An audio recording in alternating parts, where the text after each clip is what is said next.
Bienvenidos todos a Audio Lectura Cristiana. En esta ocasión leeremos La vanidad del mundo, por Ezekiel Hopkins. Hopkins nos recuerda que vivimos rodeados de promesas vacías, riquezas, logros, placeres. El mundo grita que en ellos hallaremos satisfacción, pero cuando el alma despierta, descubre una verdad tan antigua como eterna. Todo es vanidad si Dios no es nuestra porción. A través de este mensaje, serás confrontado con una realidad espiritual ineludible. Nada en este mundo tiene valor duradero si el alma no está unida a Cristo. Este sermón no solo expone la pobreza de las cosas temporales, también nos señala la riqueza incomparable de lo eterno y nos llama a buscar al Dios vivo como nuestro mayor bien. Acompáñanos en esta preciosa audiolectura. Esperamos sea de gran bendición para todos. Dicho esto, amados hermanos, comencemos. Vanidad de vanidades, dice el predicador. Vanidad de vanidades, todo es vanidad. Eclesiastés 1:2. El predicador aquí mencionado no es menos que el rey Salomón, y este libro en su conjunto no es otra cosa que su sermón de retractación. El texto que predicó es el mismo que he elegido, y contiene el juicio verdadero y honesto que emitió sobre todas las cosas bajo el sol. Ciertamente, quien poseía riquezas tan abundantes como las piedras de la calle y una sabiduría tan grande como la arena del mar, no carecía de ventajas, ni para experimentar ni para extraer conclusiones de ellas. Y, sin embargo, tras emplear ambas en la búsqueda vital de la verdadera felicidad y satisfacción, y tras diseccionar y explorar el mundo entero para encontrarlas, regresa defraudado de sus esperanzas y cansado de su búsqueda, y comienza la triste narración de sus largos vagabundeos y errores con vanidad de vanidades, todo es vanidad. Todo el verso está repleto de énfasis. Y lo primero que se observa es que no se introduce en él mediante una conexión fluida de sentidos o frases, sino que irrumpe de repente con una brusquedad sorprendente. Vanidad de vanidades, lo que revela una mente tan llena de materia que no pudo asistir a la circunstancia de un prólogo para introducirla. De nuevo, todo se expresa en abstracto. No bastaba con censurar que todo fuera vano, sino que eran la vanidad misma. Y este resumen tiene otro añadido. Vanidad de vanidades. Ahora bien, esta reflexión de la misma palabra sobre sí misma se usa siempre para significar la altura y grandeza de lo expresado, ya que Rey de reyes y Señor de señores denota al Rey supremo y al Señor absoluto. Así, aquí, vanidad de vanidades nos sugiere la vanidad más superlativa e inimaginable. De nuevo, esto no se pronuncia solo una vez, sino que se repite dos veces, en parte, para confirmar aún más esta verdad a nuestra creencia, y así el sueño del faraón se duplicó, y en parte, para grabarlo aún más en nuestra mente. Vanidad de vanidades, todo es vanidad. Pero, aunque esto se expresa en términos muy generales y comprensivos, no debe tomarse con la máxima amplitud como si no existiera nada de bien sólido y real. Basta con que entendamos las palabras en un sentido restringido al tema que aquí trata, pues el sabio mismo exime el temor y el servicio a Dios de esa vanidad bajo la que había concluido todas las demás cosas. Dios y la verdadera religión contienen un bien sólido y sustancial. Dios como nuestro fin supremo y nuestra felicidad, y la verdadera religión como el medio más adecuado para alcanzarla. Por tanto, cuando afirma que todo es vanidad, debe estar refiriéndose a todas las cosas mundanas y terrenales, pues solo habla de estas. Y, si preguntamos qué son estas cosas mundanas, sobre las que se aplica con tanta vehemencia esta censura de vanidad, Juan ha hecho un inventario completo y verdadero de todos los bienes que se pueden encontrar en esta gran casa del universo. Mira Juan 2:16. Todo lo que hay en el mundo es la lujuria de la carne, la lujuria de los ojos y la vanagloria de la vida. Los deseos de la carne son los placeres del mundo, los cuales son todos adecuados para gratificar la parte sensual y carnal del hombre. Los deseos de la vista son riquezas. Se llaman así porque su mayor utilidad es únicamente la de crear un espectáculo brillante y deslumbrante. Salomón aprueba este sentido en Eclesiastés 5:11. Conforme aumentan los bienes, también aumentan quienes los consumen, y qué beneficio le aportan al dueño sino deleitar su vista con ellos. El orgullo de la vida es el honor y la dignidad. Esa noción vacía y superficial que infla el orgullo y la vanagloria de los hombres y les hace ver a sus inferiores como si fueran inferiores a ellos y no a sus semejantes. Esto es todo lo que el mundo puede mostrar: placeres, riquezas, honores. Esto es todo lo que el sabio declara que es vanidad, porque estas cosas, aunque ofrecen un espectáculo bello y llamativo, son solo apariencia. Como burbujas que se elevan en el aire, representan una gran variedad de colores orientales y brillantes. No es que existan realmente, como algunos suponen, sino que solo nos parecen así a través de un falso reflejo de la luz que se proyecta sobre ellas. Así también, en verdad, este mundo, esta tierra en la que vivimos, no es más que una gran burbuja inflada por el aliento de Dios en medio del aire donde ahora flota. Brilla con mil glorias. No es que lo sean en sí mismas, sino que solo nos lo parecen a través de la falsa luz con la que las contemplamos. Si logramos comprenderla, entonces, como una burbuja, se rompe y solo deja viento y decepción en nuestras manos. Según cuentan las historias, los frutos que crecen cerca del Mar Muerto, donde una vez estuvieron Sodoma y Gomorra, parecen muy hermosos y bellos a la vista, pero si se trituran, se convierten directamente en humo y cenizas.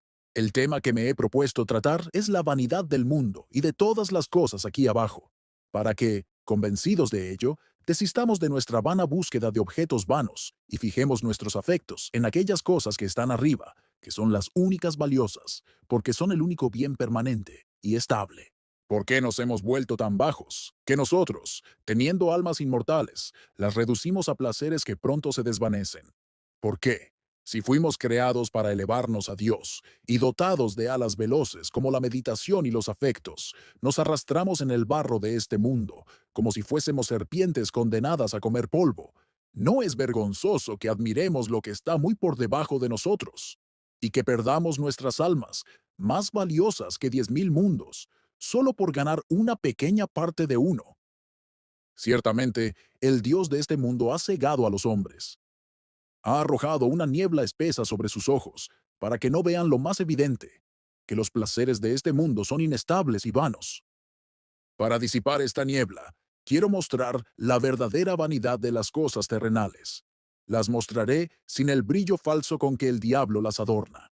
Quiero romper sus hechizos, para que ya no tengan poder sobre ustedes. Empecemos con esto. Primero, no hay nada en el mundo que sea vano por naturaleza. Todo lo que Dios creó es bueno. Así lo dice Génesis 1:31. Vio Dios todo lo que había hecho, y he aquí que era muy bueno. Toda la creación tiene un orden y una belleza perfectos. Por eso, cuando Salomón dice que todo es vanidad, no está menospreciando las obras de Dios. Si vemos la sabiduría de Dios en la naturaleza, no podemos pensar mal ni del mundo, ni de su creador. Mira el sol, esa gran luz que Dios colocó en el cielo. Mira las estrellas, sus movimientos y sus caminos. ¿Es acaso vano que Dios extienda los cielos y trace rutas para cada una de ellas? Observa el aire, como un velo fino que cubre la tierra. Mira la tierra misma, suspendida en el aire. Mira el universo entero, colgado en medio de la nada. Contempla el mar, cuyas olas orgullosas Dios detiene con una franja de arena. Esa franja, débil y ondulante, es suficiente para frenar su furia. Y ondulante como él mismo. Observad las diversas clases de criaturas que Dios gobierna mediante una economía maravillosa. La gran familia de las bestias brutas, que Dios cría y educa sin desorden. Veamos especialmente al hombre, Señor y jefe del mundo, ese nudo que Dios ha atado entre el cielo y la tierra, esa sagrada banda del tiempo con la eternidad. Si consideramos la estructura y la composición de todas estas cosas en sí mismas, o su utilidad y su misión para nosotros, estaremos tan lejos de tildarlas de vanidad que, a menos que nuestras contemplaciones nos lleven de las cosas naturales al gran Dios que las formó, más bien podríamos temer que su belleza y excelencia nos engañen, como hizo con los paganos, a no buscar más allá una deidad, sino a adorarlas como dioses. 2. No hay nada vano en relación con Dios el Creador. Él logra sus fines por medio de todos, pues todos lo glorifican según sus diversos rangos y órdenes. Para los hombres racionales y considerados, son demostraciones sumamente evidentes de la infinitud de la existencia, la sabiduría y el poder de Dios. En este sentido, el apóstol nos dice en Romanos 1:20, Las cosas invisibles de Dios, su eterno poder y deidad, se hacen claramente visibles, siendo entendidas por medio de las cosas hechas. Dios ha compuesto dos libros, mediante cuyo estudio diligente podemos llegar al conocimiento de sí mismo. El libro de la creación, el libro de las escrituras. El libro de la creación está escrito con esas grandes letras del cielo y la tierra, el aire y el mar, y mediante ellas podemos expresar algo de Dios. Él creó a las criaturas para nuestra instrucción, así como para nuestro servicio. Las más pequeñas y vilísimas nos leen lecciones sobre sus gloriosos atributos. Y no es absurdo decir que, así como todas son obra de su mano, también son palabras de su boca. En efecto, este conocimiento que las criaturas nos dan del Creador no basta para salvarnos, aunque sí para hacernos inexcusables. Jamás habríamos podido obtener de ellas esos misteriosos descubrimientos de Dios que exhiben las Escrituras y que son tan necesarios para nuestra dicha eterna. Pues ¿qué firma hay impresa en alguna de las criaturas de una Trinidad en unidad o en la encarnación del Hijo de Dios? ¿Qué criatura podría habernos informado de nuestra primera caída en el pecado y de la culpa contraída por ella? ¿O dónde podemos encontrar la copia del pacto de obras o de la gracia impresa en alguna de las criaturas? Todos los grandes sabios del mundo, aunque fueran secretarios de la naturaleza y escudriñaran sus secretos más abstrusos, con todo su saber y conocimiento, jamás podrían descubrir ese sagrado misterio de un Salvador crucificado. Estas son verdades que la naturaleza y la razón están tan lejos de descubrir que apenas pueden recibirlas cuando las descubren. Y por eso, Dios nos las ha manifestado mediante la luz y la revelación de las sagradas Escrituras. Pero, sin embargo, lo que de Dios corresponde a esos dos grandes títulos de Creador y Gobernador del mundo, nuestra razón puede extraerlo de las cosas creadas y visibles, acumulando sus consecuencias, hasta que todas se resuelvan en la primera causa y origen de todo. 3. Por lo tanto, toda la vanidad que hay en las cosas mundanas se debe únicamente al pecado y la locura del hombre, pues se dice que son vanas aquellas cosas que no hacen ni pueden hacer lo que esperamos de ellas. Nuestra gran expectativa es la felicidad, y nuestra gran insensatez es creer que la obtenemos con los placeres de este mundo. Esto lleva a los hombres a buscar placeres, acumular riquezas, honores cortesanos y privilegios, porque consideran estas cosas con excesivas expectativas, como las que pueden hacerlos verdaderamente felices. Mientras que buscar la felicidad entre estas cosas mundanas no es más que buscar lo vivo entre lo muerto.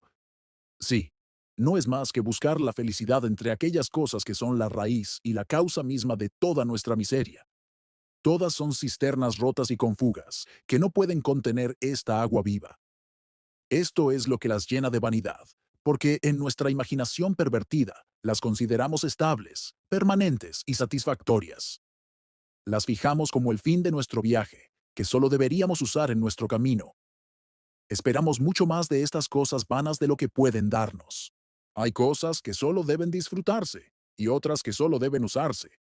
Disfrutar es aferrarse a un objeto por amor, por sí mismo, y esto pertenece solo a Dios. Lo que usamos se refiere a la obtención de lo que deseamos disfrutar, y esto pertenece a las criaturas. Así que debemos usar a las criaturas para llegar al Creador. Podemos servirnos de ellas, pero solo debemos disfrutar de Dios. Ahora bien, lo que convierte al mundo entero en vanidad es cuando rompemos este orden de uso y disfrute, cuando establecemos como fin y felicidad cualquier bien creado, que solo debería usarse como medio para alcanzarlo. Todas las cosas del mundo son buenas en sí mismas, pero cuando las presentamos como el bien mayor y supremo del que esperamos satisfacción, esto las convierte en vanidad. Y así, todo, excepto Dios, se convierte en nada. Y así tenemos una breve explicación de dónde proviene esta vanidad del mundo. No proviene de la naturaleza de las cosas, sino de las vanas esperanzas y expectativas que construimos sobre ellas para obtener esa felicidad que no pueden brindar. En segundo lugar, queda pues por exponerles esta vanidad del mundo con algunos detalles más notables. Tomemos los siguientes ejemplos. 1. La vanidad del mundo se manifiesta en que toda su gloria y esplendor dependen meramente de la opinión y la imaginación. No es tanto lo que las cosas son, sino cómo las consideramos, lo que las hace buenas o malas. ¿Qué puede ser más vano que aquello que toma su valor de algo tan vano y voluble como nuestra estimación? Y por lo tanto, encontramos que las cosas del mundo se valoran de manera diversa, según la estima que los hombres tienen de ellas. ¿De qué valor serían el oro y la plata si la imaginación no les hubiera dado una excelencia mucho mayor que su utilidad natural? Este gran ídolo del mundo carecía de valor entre aquellas naciones bárbaras, donde la abundancia lo vilificaba. Preferían el cristal y las cuentas a él, y lo convirtieron en su tesoro, que nosotros despreciamos. Desprecian nuestras riquezas, y nosotros las suyas. La razón nos dirá que tanto unas como otras son en sí mismas igualmente despreciables, y es solo nuestra imaginación la que les atribuye un precio tan absurdo y extravagante, muy por encima de su valor natural. Si el mundo entero conspirara para deponer el oro y la plata del valor que nos han usurpado, podrían permanecer ocultos para siempre en el vientre de la tierra, antes de que su verdadera utilidad pudiera inducir a alguien a tomar el trabajo y el riesgo de sacarlos a la luz. De hecho, todo el uso de aquello que tanto adoramos es meramente imaginario. Y para volvernos necesitados, hemos inventado una clase artificial de riquezas, que no son más necesarias para el servicio de una naturaleza sobria, que las joyas y los brazaletes lo fueron para ese árbol que Jerjes adornó tan ridículamente.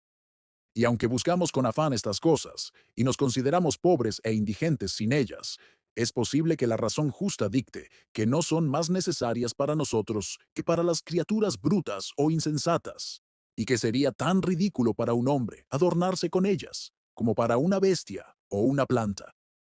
Estas preciosas nimiedades, cuando están colgadas a nuestro alrededor, no contribuyen más al calor ni a la defensa del cuerpo que si estuvieran colgadas de un árbol. Podrían hacer sus hojas más verdes o su sombra más refrescante. ¿Acaso alguien duerme mejor porque los postes de su cama son de oro? ¿Su comida y bebida saben mejor porque se sirven en oro?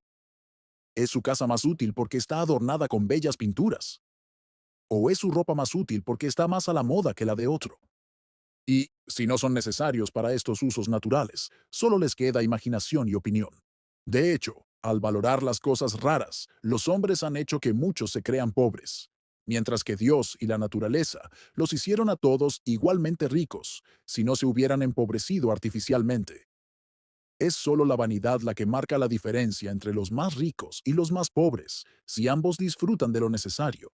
Pues, ¿qué son todas sus riquezas superfluas, sino una carga que la codicia de los hombres les impone?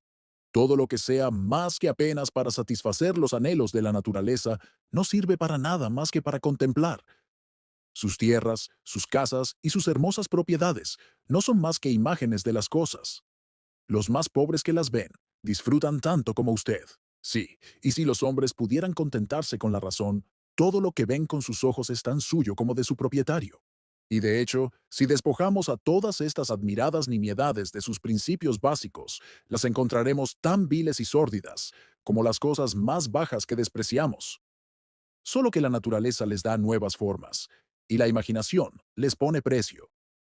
¿Qué son el oro y la plata sino tierra, arcilla dura y brillante? El mismo lugar donde se crían, las entrañas de la tierra, nos reprende por considerarlos preciosos. Los mejores y más ricos perfumes, ¿qué son sino el sudor húmedo de los árboles o la espuma mucosa de las bestias? Las sedas más suaves no son más que el excremento de un vil gusano. Los vinos más caros no son más que agua de charco filtrada a través de una vid. Nuestros manjares más selectos no son más que tierra, cocinada y servida en diversas formas. Lo mismo que despreciamos bajo una forma, lo admiramos bajo otra. Y con esto, la imaginación y la costumbre se han confabulado para engañarnos.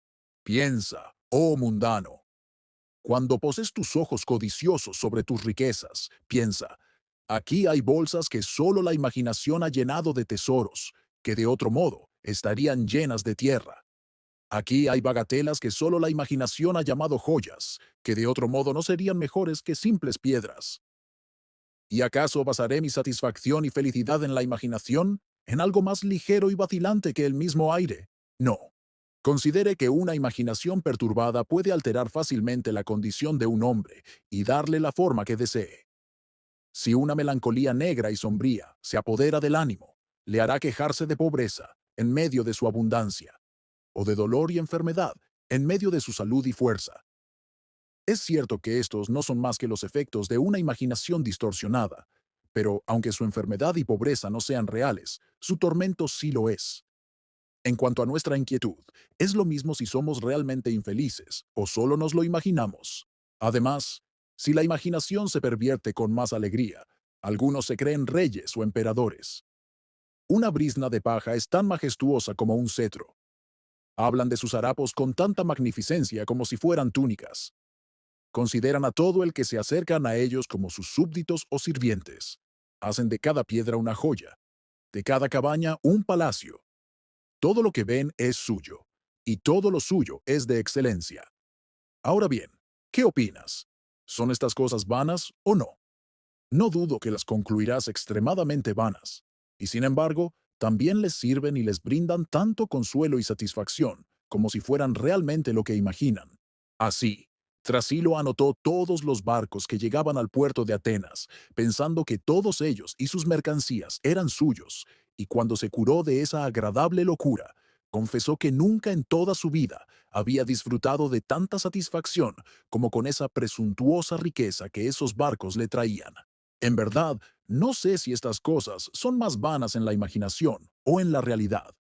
Es tal la vanidad de todo en el mundo, que si no fuera por las preocupaciones eternas del alma, que no pueden ser tan bien consideradas bajo la suspensión o distracción de la razón, no me costaría nada considerar y demostrar que estos hombres dementes son los más felices de la tierra. Si la imaginación tiene un poder tan grande, cuán vanas deben ser todas esas cosas que persiguen con afán e impaciencia. Pues una imaginación vana, sin ellas, puede darles tanta satisfacción como si las disfrutaran todas. En cambio, una imaginación vana, incluso en la mayor abundancia de riquezas mundanas, puede hacer sus vidas tan tediosas y fastidiosas como si no disfrutaran de nada. Esta es la primera demostración. 2. La vanidad del mundo se manifiesta en su engaño y traición. No es solo vanidad, sino una vanidad mentirosa, y traiciona nuestras esperanzas y nuestras almas.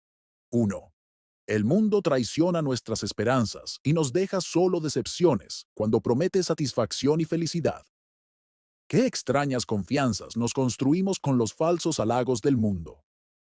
En nuestra prosperidad, decimos que nuestra montaña es tan fuerte que jamás será conmovida. Salmo 36 al 7. Pero, al poco tiempo, Dios la sacudió, como el Sinaí, y la envolvió con nubes y densa oscuridad. 2. El mundo traiciona al alma y la lleva a la culpa y a la condenación eterna, porque por lo general el mundo la enreda en trampas fuertes, aunque secretas e insensibles, e insinúa en el corazón ese amor de sí mismo que es incompatible con el amor de Dios. El mundo es cómplice del diablo y se deja llevar por los designios del infierno. El apóstol nos lo dijo en Primera de Timoteo 6:9. Quienes quieren enriquecerse caen en tentación, en trampa y en muchas codicias necias y dañinas, que hunden a los hombres en la destrucción y la perdición. Y, debido a la seducción que los placeres mundanos ejercen sobre las concupiscencias humanas, es casi tan imposible moderar nuestros afectos hacia ellos, o limitar nuestros apetitos y deseos, como evitar que ese fuego, al que seguimos echando leña, se avive. Y por lo tanto, nuestro Salvador ha declarado que es tan difícil para un rico entrar en el cielo como para un camello pasar por el ojo de una aguja. Como Judas dio una señal a los guardias que lo acompañaban para aprehender a Jesús. Al que yo bese, ese es el hombre. Arréstenlo. La misma señal le da el mundo al diablo. A quien yo acaricie y favorezca, a quien colme de honor y riquezas, a quien yo abrace y bese, ese es el hombre. Arréstenlo.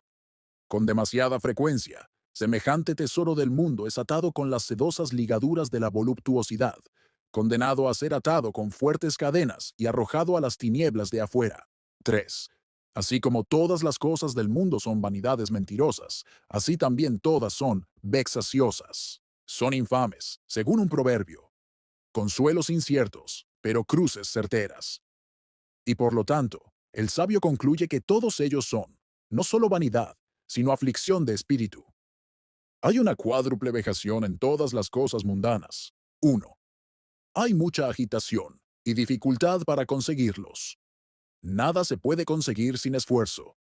El sudor de la frente de Adán ha corrido sobre la nuestra, y con él la maldición de que, con tristeza, comamos de lo que el trabajo y el esfuerzo nos han proporcionado. Los hombres se levantan temprano, se acuestan tarde y comen el pan de la ansiedad. Y tal es su maldición o su insensatez, que se hacen la vida incómoda solo para obtener las comodidades de la vida. 2. Ya sea que los consigan o no, aún así, sus esperanzas se ven defraudadas. Si no logran sus propósitos, se atormentan, porque no alcanzan lo que se esforzaron por conseguir. Si los consiguen, aún así se atormentan, porque lo que se esforzaron por conseguir no cumple con sus expectativas. La verdad es que el mundo es mucho mejor en apariencia que en sustancia. Esas mismas cosas que admiramos antes de obtenerlas, pero después encontramos mucho menos de lo que esperábamos. Como quien ve una estrella fugaz atravesar el aire y arrastra tras ella un largo haz de luz. Corre al lugar y creyendo conseguir algo brillante y reluciente, no recoge nada más que una gelatina sucia. Tal es la decepción que encontramos en nuestra búsqueda de los placeres de este mundo. Ofrecen un espectáculo glorioso a la distancia, pero al acercarnos encontramos nuestras esperanzas defraudadas y en el lugar no hay nada más que un vil lodo. 3. Todo esto nos aflige mientras lo disfrutamos. Sea lo que sea que poseamos del mundo, es solo a ráfagas, como mucho, que obtenemos un gran placer en él. Y entonces, entre las preocupaciones y los deseos de asegurar su continuidad y el temor de perderlo, el consuelo de disfrutarlo se desvanece por completo. Pues los afectos intensos, que engendran temores intensos, siempre disminuyen el deleite de los goces presentes. Esta es la desgracia de todas las cosas en el mundo. Si les damos algún valor, perdemos gran parte de su dulzura por temor a perderlas. Kackers 4. Todos son vejatorios, tanto en su disfrute como especialmente en su pérdida. Sea lo que sea que anhelemos, podemos estar seguros, y la experiencia nos lo enseñará, de que el placer de poseerlo no compensará ni de lejos la amargura de perderlo. Y, como si Dios lo hubiera dispuesto a propósito para alejarnos del mundo, cuanto mejor estimemos algo, más vanidad y vejación encontraremos en él. Pues mayor será nuestra preocupación y perplejidad por conservarlo, y mayor será nuestro dolor y tormento por perderlo. Esta es una tercera demostración. 4. La vanidad del mundo se manifiesta en esto, que una pequeña cruz amargará grandes consuelos. Una mosca muerta basta para corromper una caja entera del ungüento más fragante del mundo. ¿Cuánto nos insensibilizará y desanimará tan solo un dolor de muelas, un ataque de cálculos o la gota, respecto a todas las alegrías y placeres de la vida? Ciertamente, el mundo debe ser vanidoso, si no puede soportar el peso de un pequeño dolor o enfermedad. La menor aflicción basta para perturbar todos nuestros deleites. Y de hecho, son tantos los ingredientes necesarios para conformar la felicidad mundana: la riqueza, la salud, los amigos, el honor, el buen nombre y cosas por el estilo, que si alguno de estos falta, todo se echa a perder y concluimos que somos miserables. Porque tal es la irritabilidad de nuestra naturaleza, que si no tenemos todo lo que deseamos, no nos conformamos con nada de lo que tenemos, y además tendemos a resbalarnos de la parte más tranquila de nuestras vidas, como moscas de un cristal, y a quedarnos solo en los pasajes más ásperos. Pues ni el sentido es capaz de ser afectado tanto, ni por tanto tiempo por las impresiones del placer, como por las del dolor, pues nunca se han inventado deleites tan penetrantes como muchos tormentos, ni nuestra memoria, tan diligente, evoca los momentos agradables de nuestros días como aquellos que han sido más sombríos y dolorosos. Y aunque sea pecado nuestro fijarnos más en las cruces que en las comodidades que disfrutamos, aquí también podemos ver cuán vano es esperar felicidad y satisfacción del mundo, cuyas cruces, si bien son mayores, son más considerables que sus comodidades. 5. Considera que cuanto más disfrutamos de cualquier cosa mundana, más plana e insípida se vuelve. Pronto llegamos al fondo de nuestros placeres, y allí solo encontramos pozos. En todos los placeres de la vida, o bien nuestro espíritu se hunde y se desploma bajo su constante presencia, incapaz de soportar una tensión y emoción constantes, o bien el deleite consiste simplemente en la novedad y variedad de los objetos, que al familiarizarnos con ellos, resultan aburridos por ser ordinarios. y así, o bien agotan nuestros apetitos, o defraudan nuestras esperanzas. Y, por lo tanto, los voluptuosos más extremos siempre se han permitido una pausa en sus placeres para despertar su naturaleza y agudizar sus deseos sensuales, sin lo cual solo empalarían y enfermarían. Y, en lugar de placeres, solo resultarían un desperdicio y una opresión para el espíritu.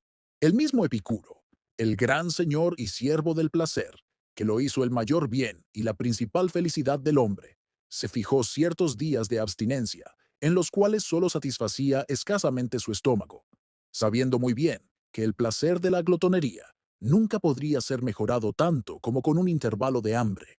Pues, ¿qué es una mesa bien servida para quien las comidas constantes se suceden unas a otras, sino solo amontonar comida hasta la glotonería? ¿Qué son los títulos de honor para una persona de noble cuna? No significan más para él que para otro cuando se oye llamar por su nombre común. ¿Qué son el respeto y el honor para quien está acostumbrado a ellos desde hace tiempo? No le aportan gran satisfacción cuando los tiene, pero lo atormentan cuando carece de ellos. Dales estas cosas a quienes no las conocen, si quieres que las valoren. Sientan a un pobre en una mesa de exquisiteces. Invisten a una persona innoble, de honores y dignidades. Respetan a una persona despreciada. Y por ahora, bendícelos. Pero el tiempo y la costumbre desgastarán esta satisfacción, e incluso el tedio de una vida como esta los hará dispuestos, al menos para su recreación, a retirarse a sus celdas y puestos domésticos. Porque, como sucede con quienes están acostumbrados a los perfumes fuertes, ellos mismos no pueden percibir esos aromas que para quienes no los usan son dulcísimos y fragantes. Así nos sucede en la larga continuidad de los placeres mundanos. Nuestros sentidos están tan saturados e incluso sofocados por ellos que no podemos percibirlos, y, a menos que compremos placeres con penas alternadas, los perdemos. Cuán vanas deben ser las necesidades del mundo, cuyas comodidades no valen mientras las tenemos, sino solo cuando no las tenemos. Y cuán vanas son esas alegrías por las que debemos pagar con tanto dolor como valen las alegrías mismas. De modo que, al hacer el balance, no nos queda nada, y habría sido tan bueno no haber disfrutado nada. 6. Considera además que todo el placer del mundo no es otra cosa que una tediosa repetición de las mismas cosas. Nuestra vida consiste en un ciclo de acciones. ¿Y qué puede ser más aburrido que seguir haciendo las mismas cosas una y otra vez? Pregúntale al deportista más juguetón, cuyo único interés es cómo pasar el tiempo alegremente y vivir feliz. ¿Qué puede decir de sus placeres sino que de la cama se levanta a la mesa, de la mesa a sus juegos, y de estos a su cama? Esta es la vida más refinada y elegante. Y son estas las grandes alegrías que un mundo tan preciado y admirado puede ofrecer. Pasa la mitad de su placentera vida durmiendo, un estado de aburrimiento que podríamos considerar más bien como la muerte que como la vida. La otra mitad la pasa saciando su apetito, cansando su cuerpo y luego volviendo a dormir.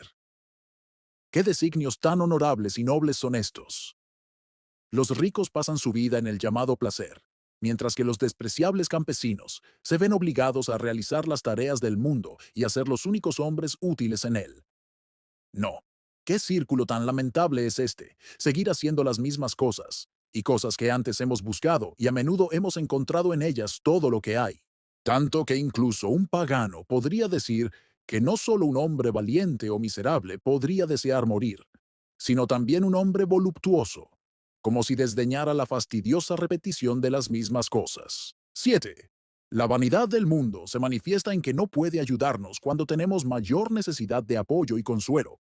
Hay dos estaciones especialmente en las que el alma necesita alivio y consuelo, y son, en la turbación de la conciencia y en la hora de la muerte. Ahora bien, en cada uno de ellos, el mundo se muestra sumamente vano e inútil. 1. El mundo parece vano cuando estamos bajo problemas de conciencia. Quienes han sentido el aguijón y los terrores de la conciencia pueden apreciar mejor qué consuelo necesita el alma. Los tormentos que sienten entonces, junto con los de los condenados, son los más intolerables e indecibles. Dios los pone como blanco y lanza sus flechas, impregnadas de veneno ardiente, en lo más profundo de sus almas. Enciende en ellos un fuego secreto que consume sus huesos, seca su médula y abrasa sus entrañas. Y es tal la furia que se extiende, que a menudo humea por sus bocas en gritos desesperados. El espíritu del hombre, dice Salomón, Proverbios 18:14, soportará su enfermedad. Es decir, la alegría y vivacidad naturales del espíritu humano le permitirán soportar los dolores corporales. Pero un espíritu herido, ¿quién puede soportarlo? Cuando nuestro propio apoyo se quiebra, inevitablemente nos hundimos y sucumbimos a las aprensiones más sombrías que la culpa y el infierno pueden crear en un alma, ya quemada por esas llamas eternas en las que con horror indescriptible espera a diario ser sumergida.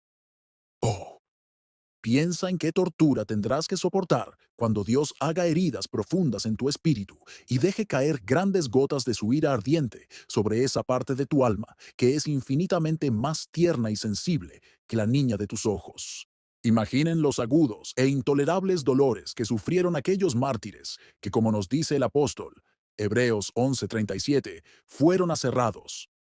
O supongan que ustedes mismos estuvieran ahora bajo los dientes de una sierra, tirando de las partes más sensibles de su cuerpo, desgarrando su carne, sus nervios y tendones, raspando y desgarrando sus propios huesos.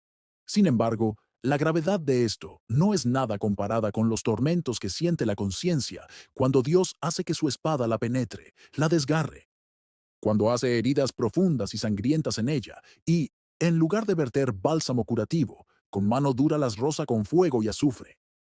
Ahora bien, en un tiempo de angustia y de angustia como este, ¿qué hay que pueda aliviar el alma afligida? El mundano que acumula sus tesoros mal habidos y se revuelca en la espesa arcilla, cuando Dios venga a saquear su conciencia y a poner delante de él la culpa de sus pecados, sabrá entonces, con terror y asombro, que hay una justicia que el oro y la plata no pueden sobornar. La persona voluptuosa ya no disfrutará de ningún placer en sus placeres carnales, una vez que Dios escriba cosas amargas contra ella. Job 13:26. ¿Qué son la alegría y la música para quien ahora solo oye los lamentos de su propia conciencia? ¿Qué es una copa llena para quien ahora solo puede saborear la copa de la furia y el temblor? Poco contento encontrará el noble con sus títulos honorables, si, mientras tanto, su conciencia lo llama réprobo. Un título honorífico no apaciguará los tormentos de la conciencia, como tampoco mitiga los tormentos de Belcebú al ser llamado príncipe de los demonios. Ni toda la miel del mundo servirá para calmar las punzadas de la conciencia. Es una serpiente ardiente, una víbora sorda, la que no se deja seducir por todos los atractivos placeres del mundo. Estos son vanos e impertinentes para quien está completamente poseído por el temor a la ira y al infierno, del cual no pueden librarlo. Cuando Dios hace una herida en el espíritu, el mundo entero no puede hacer una tirita lo suficientemente grande como para cubrirla. 2. El mundo es una cosa vana e inútil en la hora de la muerte. Es posible que muchos de nosotros nunca entremos en conflicto con los terrores de la conciencia, ni tengamos esa convicción de la vanidad del mundo. Pero sin embargo, todos debemos entrar en conflicto con la muerte, ese rey de los terrores. Supongamos, pues, lo que seguramente debió haber sido en algún momento, que ahora estuviéramos jadeando, con la lengua vacilando, las cuerdas de nuestros ojos quebrándose, nuestros miembros temblando, un frío mortal y una rigidez invadiéndonos. Si nuestras almas fueran sacudidas de un lado a otro con nuestro aliento expirante y, como naufragios en el mar, a veces arrojadas hacia arriba y luego succionadas de nuevo, ¿qué podría reemplazarnos y hacer que nuestro viaje fuera feliz en un momento como este? Ahora el alma requiere los licores más fuertes y ricos. Prepárale una mezcla de los mejores ingredientes que el mundo entero pueda ofrecer. Vierte en la copa riquezas, honor, placer, la quinta esencia de todo lo que aquí se desea. Pero, ¡ay! ¿Qué es todo este mundo para un moribundo que acaba de dejarlo? Tus malvados compañeros, con quienes te has reído y has desperdiciado tus años más jóvenes en pecado, te abandonarán en este último extremo. O si asisten a tan triste espectáculo, ¡ay! ¡Qué miserables consuelos serán! Entonces te mostrarán otra mala conciencia y te recordarán con horror los pecados que has cometido por su incitación, o ellos por la tuya. Tu alegría y júbilo se convertirán entonces en gemidos y aullidos. Todo te mirará con tristeza, Y cuando los invoques en busca de ayuda, confiesa su impotencia para rescatarte de las garras de la muerte y del juicio. La enfermedad suele ser un período de intensa actividad para la conciencia, y al prepararse para partir al otro mundo, sin duda acumulará todos los pecados de la vida de una persona y los atará como una carga pesada e insoportable sobre su alma. ¿Pueden sus placeres sensuales distraerlo ahora? Así como le han servido para disipar el tedio del tiempo, pueden servirle para disipar el infinito tedio de la eternidad. ¿Cómo podría ser de otra manera, sino que una mente, largamente empapada y ablandada por estos, se vuelva más capaz de recibir profundas impresiones de dolor, angustia y desesperación? De hecho, mientras buscamos con avidez cualquiera de estos placeres mundanos, no hacemos más que correr tras una sombra. Así como las sombras se desvanecen y son absorbidas por la mayor oscuridad de la noche. Así, cuando la noche de la muerte nos envuelva con su densa sombra y nos envuelva en una profunda y sustancial oscuridad, todas estas vanas sombras desaparecerán y desaparecerán por completo de la vista. Podríamos tener la misma opinión del mundo en tiempos de salud y prosperidad que la que sin duda tendremos cuando languidezcamos y nos acerquemos a la eternidad. Entonces, con generoso desprecio, podríamos vivir por encima de él y despreciarlo. Apreciaremos esas comodidades que no nos servirán de nada cuando más las necesitamos. Aferraremos nuestros afectos a aquello que es tan infiel que no nos ayudará, o tan débil que no puede ayudarnos. Cierra los ojos. ¿Y qué pasa con toda la pompa y el brillo, la belleza y el esplendor que tanto admiramos en el mundo? Todo se desvanece en la oscuridad y la nada. El sueño nos arrebata de él. Y por el momento, no lo disfrutamos más que si estuviéramos muertos. Cada noche morimos en nuestras camas, y sin embargo, cada día estamos tan inmersos en los placeres y los quehaceres del mundo, como si nunca fuéramos a morir. Así pues, ya que tenemos objetos más elevados y nobles en los cuales fijar nuestros afectos, no los derrochemos en estas vanidades mundanas, que en ningún momento pueden resultar verdaderos consuelos para nosotros, y menos aún cuando tenemos más necesidad de consuelo. Esta es una séptima demostración. 8. Todas las cosas del mundo son vanas, porque son inadecuadas. Es cierto, en efecto, que las cosas mundanas se adaptan a las necesidades del cuerpo y sirven para alimentarlo y vestirlo. Pero es una bestia, o peor aún, quien se considera feliz cuando solo se satisfacen sus necesidades corporales. ¿No tenemos todos almas preciosas e inmortales, capaces y deseosas de felicidad? ¿No anhelan ser satisfechas? ¿No merecen ser escuchadas? ¿Acaso nuestros viles cuerpos, que no son más que polvo y comida de gusanos, absorberán toda nuestra preocupación por cómo complacerlos y mimarlos, y se descuidarán las necesidades de nuestras almas inmortales? ¿Qué has guardado para ellas? Ay, en lo que la mayoría de los hombres se afanan es en amontonar riquezas temporales, en unir casa con casa y terreno con terreno, para poder vivir solos sobre la tierra. Isaías 5:8. Pero recuerda que solo le das a tu alma algarrobas y pasto de cerdo, cuando prefieres las viandas del mundo antes que a ella. Y, por eso, nuestro Salvador con razón tacha de necio al hombre rico del Evangelio, que, después de llenar sus graneros de trigo, le dijo a su alma: Alma, tienes muchos bienes guardados para muchos años. Lucas 12:19. Qué necio es medir los bienes del alma por el granero o por el celemín.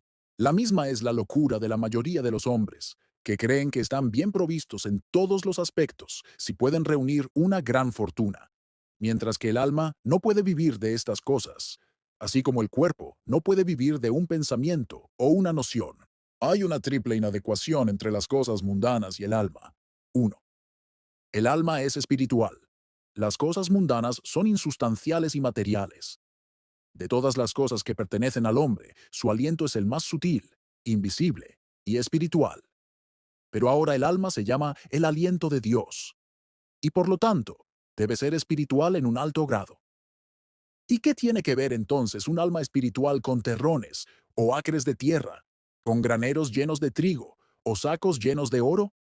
Estos son demasiado densos y groseros para corresponder a su naturaleza refinada. Más bien, traigan lo espiritual a lo espiritual. Dios, Padre de los espíritus, su amor y favor, un interés salvador en Él y la comunión con Él, las consolaciones del Espíritu Santo, las obras de gracia y las esperanzas de gloria. Estas son realidades espirituales que el ojo carnal no puede ver, ni el juicio carnal puede valorar.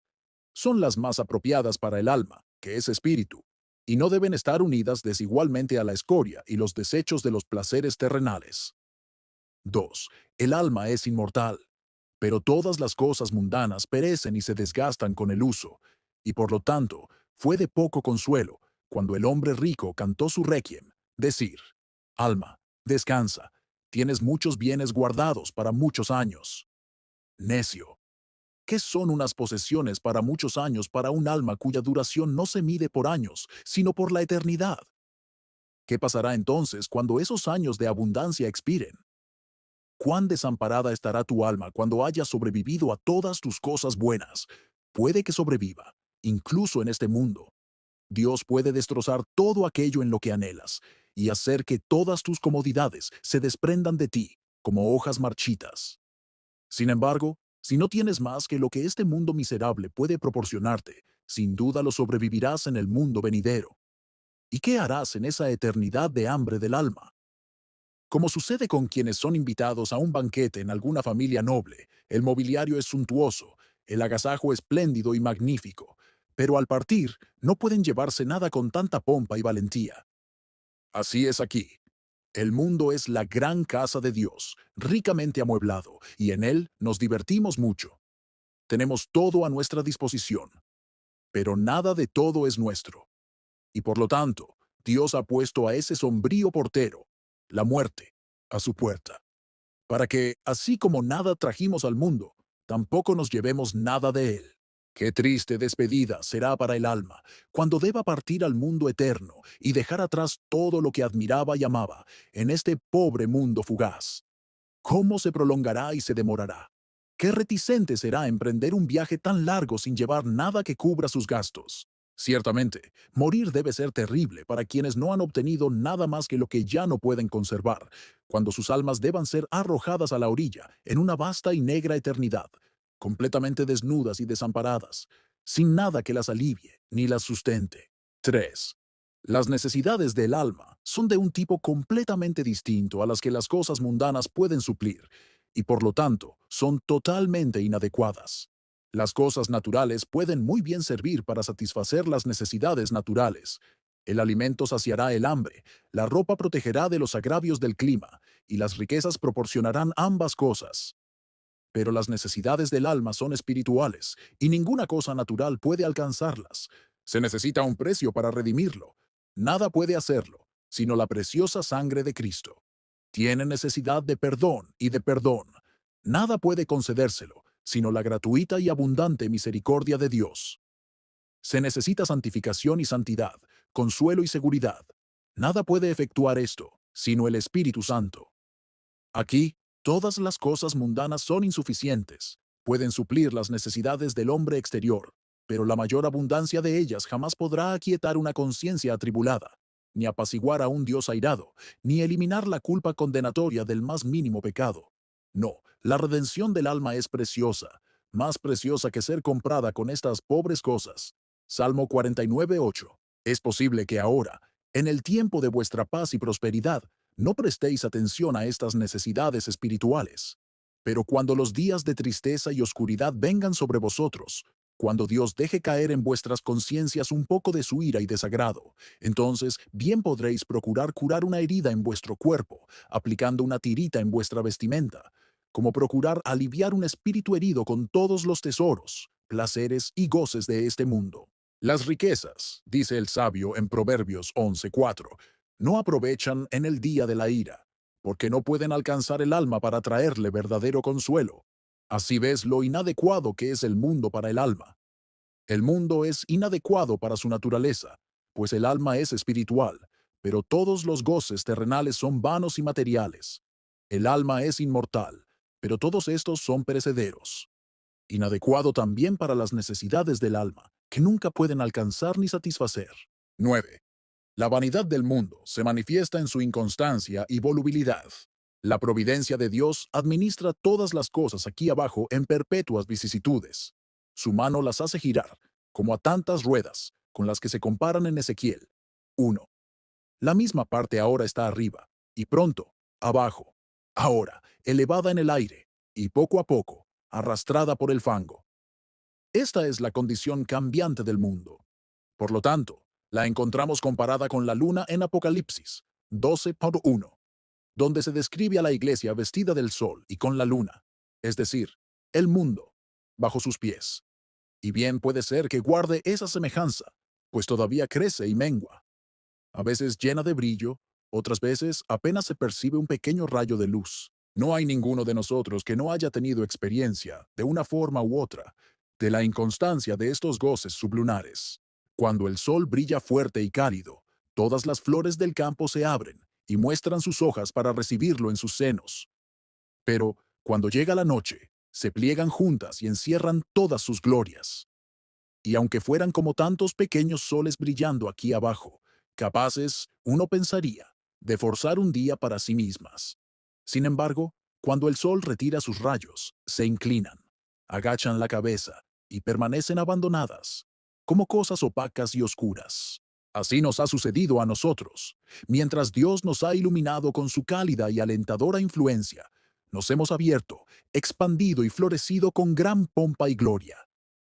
Pero entonces, Él oculta su rostro, encierra sus rayos, y todas nuestras hermosas hojas se cierran o caen al suelo, dejándonos como un tallo desnudo, pobre y despreciable. O bien, si no ha habido mutaciones tan considerables en lo que nos concierne, sin embargo, las revoluciones que Dios ha traído en los últimos años sobre otros, tan allá de toda expectativa o ejemplo, bien pueden instruirnos en la vanidad del mundo y hacernos no menos despreciarlo que admirar esa sabiduría infinita que lo gobierna. Se dice de las ruedas en Ezequiel 1:17 que giraban sobre sus cuatro lados, porque al intersecar y cruzar una rueda con otra, el conjunto debía necesariamente constar de cuatro lados o semicírculos, y moviéndose sobre estos cuatro lados, debía necesariamente moverse mediante sacudidas y tirones. Así, en verdad, las providencias de Dios a veces se mueven de forma desigual, como ruedas cruzadas, moviéndose sobre sus costados. Grandes y repentinos cambios se producen a menudo sin madurar gradualmente, sino por la sorpresa de alguna providencia inesperada. Y por así decirlo, por la repentina sacudida de la rueda, sacudiendo a los que estaban sentados en la cima y aplastándolos en su paso. Es cierto que estas variaciones, que nos parecen tan confusas y tumultuosas, son todas ordenadas y armoniosas en el consejo y la previsión divina. No hay providencia que rompa su orden, ni rueda que se desvíe de su curso. Y hay un fin predestinado para todas ellas, la gloria del Creador Todopoderoso, hacia la cual, mientras cada criatura persigue sus propias inclinaciones, Él la guía dulce y eficazmente. Todas son como flechas disparadas a un blanco por una mano infalible, algunas a quemarropa y otras a la brújula, pero ninguna tan descuidadamente como para errar el blanco. Aunque los cambios nos sorprendan, no sorprenden a Dios. Pero, así como nos complace ver nuestros designios y pronósticos cumplidos, la sabiduría infinita se deleita en observar cómo todo se pone en orden, tan pronto como lo llama su eficaz decreto y previsión.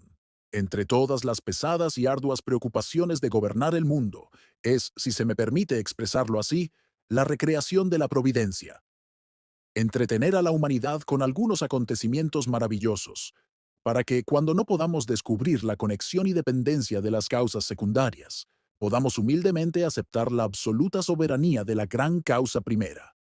Y, al observar las mutaciones de los asuntos aquí abajo, aprendamos a descansar en Él, el único inmutable. Así, Dios administra los diversos acontecimientos del mundo según el designio de su propia voluntad, y hace que su inconstancia sirva tanto para su deleite como para nuestra admonición. Es en vano, por tanto, esperar felicidad de algo tan incierto. Todas las comodidades mundanas son como flores marchitas que, mientras las contemplamos y las olemos, mueren y se marchitan en nuestras manos. Buscamos placeres. Estos deben variar, pues donde no hay tregua, no hay placer, sino saciedad. Y por eso quienes están acostumbrados a las dificultades disfrutan más de algunos placeres comunes que quienes están acostumbrados a una vida voluptuosa en todos sus exquisitos e inventados deleites. ¿Buscas honor y aplausos en el mundo? Esto depende de las lenguas vacilantes de la multitud. Buscar honor y aplausos no es más que perseguir una ráfaga de viento. Y, de todos los vientos de la naturaleza, el más voluble y cambiante, el Hosana, y crucifícalo. Del pueblo a menudo se pronuncian al unísono. Y además, no importa que piensen o hablen bien de ti, quienes tienen demasiadas razones para pensar mal de sí mismos. Además, piensa en lo rápido que la fama pública se desvanece. ¿Deseas riquezas? Estas también son inciertas. Primero a Timoteo 6:17. Encárgales que no confíen en riquezas inciertas. Las riquezas son inciertas al adquirirlas e inciertas al conservarlas una vez obtenidas. Todos nuestros tesoros son como el mercurio, que se nos escapa entre los dedos cuando creemos tenerlo en nuestras manos. Dice el sabio, con solo una mirada a las riquezas, se desvanecen, pues seguramente les crecerán alas y volarán hacia el cielo como un águila. Proverbios 23:5.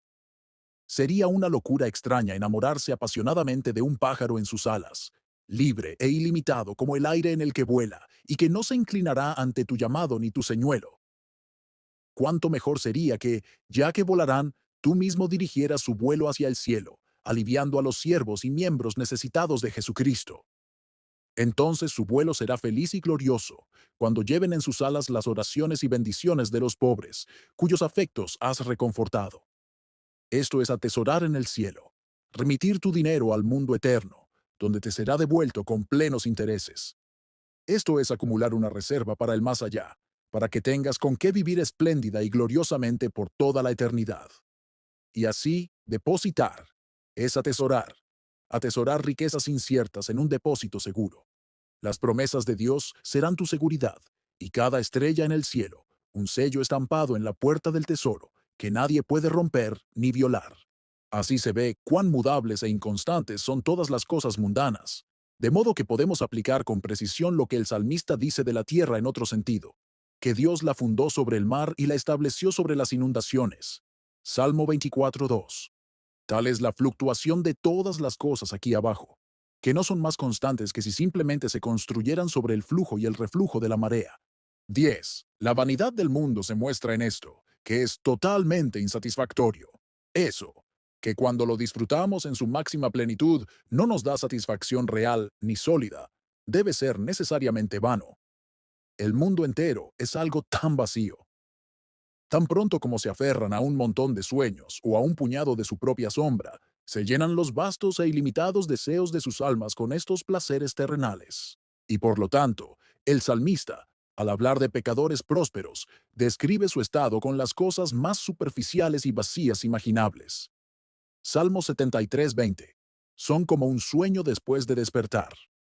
Las imágenes y representaciones que crea un sueño parecen muy reales y vívidas, pero cuando reflexionamos sobre ellas con nuestros pensamientos despiertos, las encontramos confusas e impertinentes. Así es toda la prosperidad de este mundo. No es más que la imagen y ficción de un sueño, como un hombre hambriento que sueña que está en un banquete suntuoso y se sacia con toda clase de manjares. Cuán alegre y complacido se siente, cuán plenamente satisfecho, si tan solo no volviera a despertar. Pero alguien lo empuja o lo llama. Despierta y aún siente hambre. Nada alimenta, salvo su imaginación. Así nos sucede en este mundo. Mientras el alma yace bajo la manta de este cuerpo, duerme, y uno se cree rico, otro, grande y noble, un tercero, erudito y sabio. Pero, ¡ay! Todo esto es solo un sueño. Cuando las aflicciones o la muerte hacen ruido y lo llaman, el alma dormida despierta y se encuentra vacía y hambrienta, después de todo el festín imaginario del que disfrutó. Ahora bien, la insatisfacción del mundo se puede evidenciar claramente mediante estas dos cosas. 1. En que la condición más alta que podemos alcanzar no puede liberarnos de las preocupaciones y las cruces. Sí, de hecho, lejos de liberarnos, las acrecienta. Solo nos hace expandirnos más y exponernos a mayores dificultades. Y, sin embargo, somos como niños que creen que el cielo está en aquella colina. Allá corren, con la esperanza de tocarlo. Al llegar, lo encuentran trasladado a otra colina. Tras él corren, persiguiéndolo de colina en colina. Y, después de todo su esfuerzo y sudor, se encuentran tan lejos como al principio. Así nos sucede. Creemos que la felicidad y la verdadera satisfacción residen en una condición superior a la nuestra. Nos apresuramos hacia allá, con la esperanza de alcanzarla. Cuando llegamos allí, descubrimos que la felicidad que buscábamos se ha mudado y nos parece que reside en una condición superior. Pero cuando también la alcanzamos, seguimos estando tan lejos de la felicidad y la satisfacción como en nuestro estado más bajo. Cuando cambiamos nuestra condición exterior, por muy ventajoso que sea, no perdemos, sino que solo cambiamos nuestras preocupaciones. Si nos liberamos de las preocupaciones y cruces de una vida pobre y privada, entonces caemos en las preocupaciones de una grandeza pomposa y envidiada, que son a la vez más numerosas y más opresivas. El hombre que yace más compacto y en el menor espacio del mundo es el que probablemente le irá mejor, mientras que los grandes, que ocupan mucho espacio, solo demuestran en cuántos lugares y preocupaciones son susceptibles de ser heridos. Por lo tanto, no hay nada en este mundo que pueda darte satisfacción. Todos sus placeres son para el alma, como el aire para el estómago.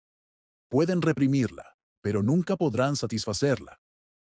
De hecho, tan vanos son todos los placeres mundanos, que apenas tienen otra prueba de su realidad que el dolor y el tormento que conllevan. 2. El mundo parece insatisfactorio, pues sea cual sea nuestra condición, seguimos deseando un cambio. No podemos estar más contentos en una posición alta que en una baja, pero aún así deseamos algo más, algo mejor. Así como los enfermos se mueven de un lado a otro, de un lado a otro, pensando encontrar alivio cambiando su postura, cuando en realidad no es su postura exterior, sino su malestar interior, la causa de su inquietud, así también nosotros nos esforzamos por cambiar y transformar las condiciones del mundo. Y a veces permanecemos en una postura y a veces en otra. Pero aún así estamos inquietos en todo, porque donde quiera que caemos, llevamos con nosotros nuestra enfermedad, falsas opiniones, esperanzas necias, deseos impotentes y designios cariñosos que nos hacen quejarnos de nuestro estado actual y desear mejorarlo, cuando nada necesita curación excepto nosotros mismos. El siervo piensa que será un hombre feliz cuando sea libre. ¿Es feliz el hombre libre? No, pero lo será cuando consiga mayores propiedades. ¿Es feliz el rico? No, pero lo será cuando se le inviste con tal honor y dignidad. ¿Es feliz el hombre honorable? No, a menos que sea supremo. Y aquellos que son supremos no pueden considerarse completamente felices, a menos que sean monarcas universales. Y los que así eran, vemos que no podían descansar allí, sino que necesariamente serían adorados como dioses. Oh, ¿a dónde los apremian los deseos desmedidos de los hombres? Nada en este mundo puede detenerlos. Fue un discurso pertinente de Cineas, disuadiendo a Pirro de emprender una guerra contra los romanos. Señor, dice, cuando los hayas vencido, ¿qué harás a continuación? Entonces Sicilia está cerca y es fácil de dominar. ¿Y qué pasará cuando hayas conquistado Sicilia? Luego pasaremos a África y tomaremos Cartago, que no podrá resistirnos por mucho tiempo. Cuando estos sean conquistados, ¿cuál será su próximo intento? Entonces, dice Pirro, caeremos sobre Grecia y Macedonia y recuperaremos lo que hemos perdido allí. Pues bien, cuando todos estén sometidos, ¿qué fruto esperáis de todas vuestras victorias? Entonces, dice él, nos sentaremos y disfrutaremos. Señor, responde Cineas, no podemos hacerlo ahora. No tenéis ya un reino propio. Quien no puede disfrutar de un reino, no puede disfrutar del mundo entero. Tales son los designios de los hombres, y así podemos responderles. La mayoría proyecta cómo alcanzar tal posición. Luego, cómo elevarse a la categoría de honor. Creen que su progreso en ambos ámbitos les traerá satisfacción. ¡Ay! Esto no funcionará. Sus deseos seguirán desarrollándose. Les da lo mismo conformarse con lo que tienen que con lo que esperan. Y la razón de esta insatisfacción con las cosas mundanas es que ninguna de ellas es tan buena como el alma. El alma es la flor innata de toda la creación. Las demás cosas son solo escoria comparadas con ella. Ahora bien, Aquello que constituye nuestra felicidad debe ser mejor que nosotros mismos, pues debe perfeccionarnos. Pero al ser estas cosas mucho peores e inferiores, el alma, al aferrarse a ellas, es secretamente consciente de que se degrada y se menosprecia, y por lo tanto, no puede encontrar la verdadera satisfacción. Nada puede llenar el alma, excepto aquello que contiene eminentemente todo el bien. Pero ahora, así como la luz solo se divide y reparte entre las estrellas, pero está unida en el sol, así también la bondad solo se reparte entre las criaturas. Esta criatura tiene una parte y aquella otra, y ninguna de ellas contiene la suma total de la bondad. Esto es propio solo de Dios, quien es el autor y original de todas ellas, en quien se centran todas las excelencias y perfecciones, y, por lo tanto, solo en Él se puede encontrar ese descanso y satisfacción que el alma busca en vano en cualquier cosa fuera de sí misma. Estas son las demostraciones de la vanidad del mundo, que, aunque sean muchas y variadas, no dudo de que la experiencia particular de cada hombre pueda proporcionarle otras diversas. Tercer punto. Pero cualesquiera que sean nuestras observaciones, los usos que podemos hacer de ellas son estos. Uso 1.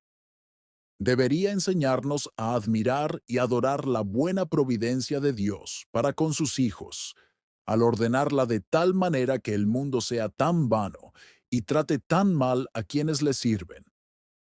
Porque si el mundo no fuera tan vano y engañoso como es, si no frustrase y decepcionase nuestras esperanzas, si no nos pagara con vejaciones cuando promete felicidad, entonces, ¿cuál crees, oh cristiano, que sería el fin de esto?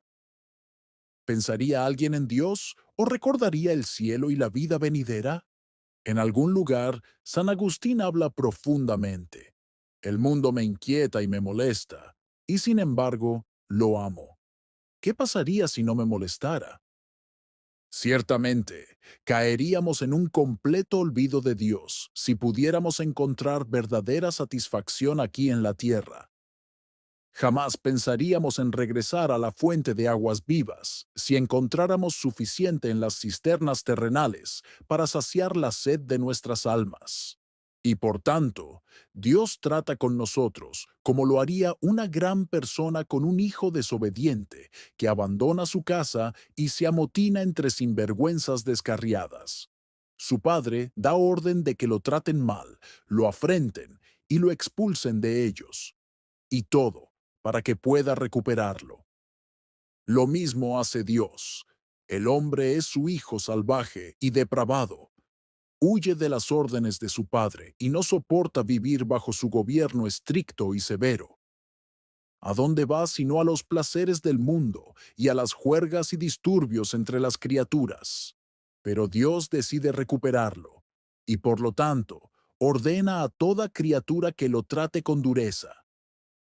Quémalo fuego, naufraga tempestades, abandónalo amigos, deséenlo designios.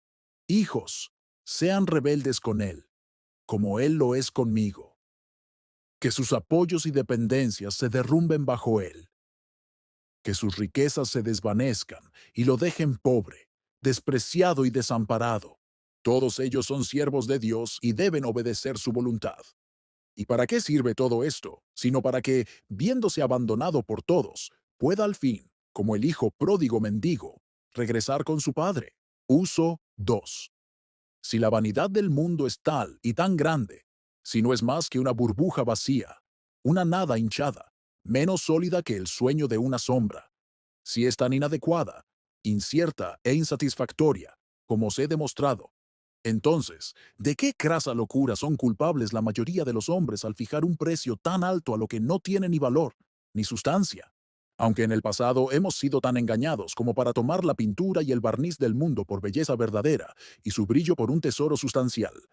Sin embargo, ahora, desde que se descubrió el engaño, desde que han visto este paquete falso abierto y nada más que productos falsificados se les presentaron, su locura será inexcusable si, Después de experimentos y advertencias, continúan contribuyendo a su propio engaño y ponen precio a cosas que saben que son viles y sin valor. El sabio, como has oído, resume todo su valor en una gran cifra y una gran mancha: vanidad y aflicción. ¿A qué precio pondrías la vanidad, que no es nada? ¿O la aflicción, que es peor que nada? Y por lo tanto, nuestro Salvador, en Marcos 4:7, compara las cosas de este mundo con espinos. Algunos cayeron entre espinos. Estos espinos los interpreta como las preocupaciones de este mundo y el engaño de las riquezas. Versículo 19. Sería un loco quien, para saciar su hambre, intentara tragarse un arbusto de espinos. No es menor la locura y la insensatez extrema de la mayoría de los hombres, que para saciar el apetito de un alma hambrienta e indigente, se aferran a los espinos de este mundo y mastican cardos, los cuales, en lugar de darles uvas o higos, solo servirán para herirlos con innumerables dolores. La sabiduría o la insensatez de un hombre se juzgan comúnmente por los tratos que hace. Si da algo muy preciado para comprar algo sin valor, con razón lo consideramos un trato necio. Si, por el contrario, compra algo de gran valor con algo de poco valor, lo consideramos un trato sabio y próspero. Aquí podemos ver la gran insensatez de la mayoría de los hombres. Aunque son bastante sabios al intercambiar una parte del mundo por otra, se muestran muy necios al comprar cualquier parte del mundo con el alma, que vale más que el mundo entero en su conjunto. La Escritura nos dice que todo lo que hay en el mundo es honor, placer o ganancia. Mientras solo comerciemos con estos bienes para beneficio de los demás, no hacemos nada malo.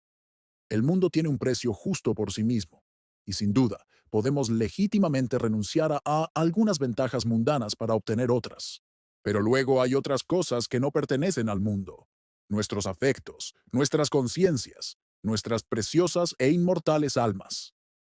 Y Dios nos las ha dado para que las intercambiemos por el cielo y la gloria eterna. Aquí radica la locura de la mayoría de los hombres. Compran las cosas viles de este mundo con el inestimable precio de sus almas inmortales. Adquieren nimiedades con el inestimable precio de sus almas inmortales. Más particularmente, 1. No es una locura extrema desperdiciar nuestros afectos más preciados en objetos viles y vanos. Los afectos son las alas del alma, sin las cuales ésta no sería más que un cadáver inerte e inactivo. Dios se las dio para que pudiera emprender el vuelo al cielo y refugiarse en su seno. Cuán indigno es, pues, que los afectos solo revoloteen de un lado a otro sobre la superficie de la tierra, que obstruyan y ensucien con lodo y suciedad estas alas que al principio fueron hechas para tomar un vuelo tan alto y tan noble. El apóstol nos ha ordenado poner nuestra mira en las cosas de arriba, no en las de la tierra. Colosenses 3:2. Y de hecho, hay una gran razón para ello, porque los dos afectos privilegiados del alma son el amor y el gozo. Ahora bien, ese es nuestro amor más digno, el que puede devolvernos un gozo más digno de nosotros. Pero el gozo que el mundo da suele ser tumultuoso, siempre frenado por alguna molestia secreta, y termina con un abatimiento y una tristeza en el espíritu. Es como el crepitar vacío de espinos bajo una olla, que al principio hace gran ruido y llama, pero de repente se desvanece en humo. Mientras que un cristiano celestial siente a veces un gozo pesado y profundo, un gozo que brota en su alma, casi intolerable y completamente inefable, un gozo que lo derrite en éxtasis y rapto. Quisiera con mucho gusto emprender el vuelo y desaparecer. Respira, jadea, busca a Dios y cae en una agonía de alegría y deseo inconcebiblemente mezclados. ¿Puede el mundo darnos un gozo tan abrumador como este? Puede que nos proporcione comida y vino, los débiles recursos de una vida frágil, pero cuando ha vaciado toda su riqueza y abundancia en nuestro pecho, no es digno de ser mencionado en comparación con el amor y el favor de Dios, que es mejor que la vida misma. Salmo 63:3. Y por lo tanto, el salmista lo convierte en su oración. Salmo 4:6 al 7. Señor, ilumina tu rostro sobre nosotros. Has puesto alegría en mi corazón, más que cuando aumentaron su trigo y su vino.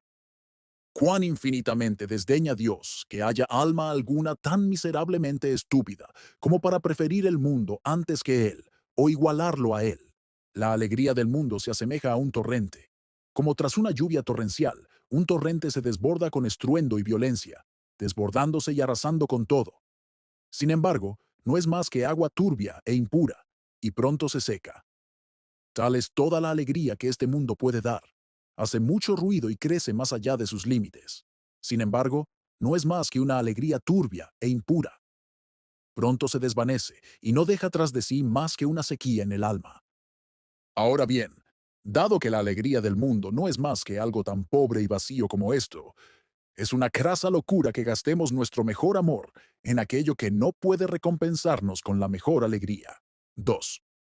Si el mundo es tan vano, qué locura es depositar en él nuestros más serios cuidados y planes. Las preocupaciones de los hombres mundanos son absurdas e irracionales. Pregúntales por qué se preocupan tanto por el mundo. Te dirán que es para vivir sin preocupaciones, y sin embargo, cuanto más tienen, más los acosan y aumentan sus preocupaciones. ¿Con qué propósito se inquietan así? Prefieren tender redes para atrapar el viento que tramar planes para obtener o asegurar un mundo tan resbaladizo y lleno de decepciones, que ni quienes lo poseen están seguros de conservarlo, ni quienes no lo poseen de conseguirlo. Podemos observar cierta timidez en el mundo. Quienes más lo cortejan y lo persiguen con ahínco, a menudo yerran sus designios porque los exageran. Y es común ver que quienes, como solemos decir, tienen muchos hierros en el fuego, no consiguen con ello nada, salvo quemarse los dedos. Es cierto que existe un cuidado prudencial y providencial que, lejos de ser considerado una locura, es necesario y una gran parte de nuestro deber, no solo como hombres, sino como cristianos. Y este cuidado prudencial consiste en hacer todo lo que podemos legítimamente para procurarnos las comodidades de la vida, y luego, con serenidad e indiferencia, encomendar el éxito a Dios. Este es un cuidado diligente. Pero aquello que con justicia se tilda de locura es la ansiedad, que siempre va acompañada de tormento, temores y distracciones sobre el éxito y el resultado, y nos aflige irrazonablemente por lo que no está en nuestro poder determinar. Una ansiedad como esta usurpa a Dios, y, ciertamente, no es menos falta invadir la parte de Dios que descuidar la nuestra, y una locura similar. La actitud correcta que un cristiano debe observar al procurar cualquier consuelo mundano es interesar su juicio en la elección de los medios, pero mantener sus afectos altruistas e indiferentes al resultado. Pero cuando nos preocupamos por el éxito de nuestros planes, nos atormentamos al obtenerlos antes de convertirlos en consuelo al disfrutarlos. ¿Con qué propósito entonces, oh mundano, te devanas los sesos con artimañas para llenar tus bolsas de tesoros y vaciarlas con provecho? Cuando has acumulado montones de tesoros, de todo lo que posees, no disfrutas más que lo que comes, bebes o vistes. Y, de esto también, no disfrutas más que lo justo para saciar tu hambre, saciar tu sed y protegerte de las inclemencias del tiempo. Todo lo demás se convierte en enfermedades o cargas. La verdadera razón nos enseñará a elegir nuestros bienes como elegiríamos nuestros vestidos, no los que nos quedan más grandes, sino los que nos quedan mejor. Cuando urdimos planes sutiles e intrincados para obtener las cosas de este mundo, somos como arañas que, con mucho artificio y trabajo, tejen una intrincada telaraña, solo para atrapar moscas. Sí, y puede ser que, antes de atrapar a la presa, tanto ellas como su telaraña sean arrastradas juntas y pisoteadas. Así que, cuando tramamos planes para obtener alguna ventaja mundana, no es más que un gran esfuerzo atrapar una mosca. Y, posiblemente, antes de atraparla, la cruel mano de la muerte nos envuelve en nuestra telaraña y nos arrastra a la tumba.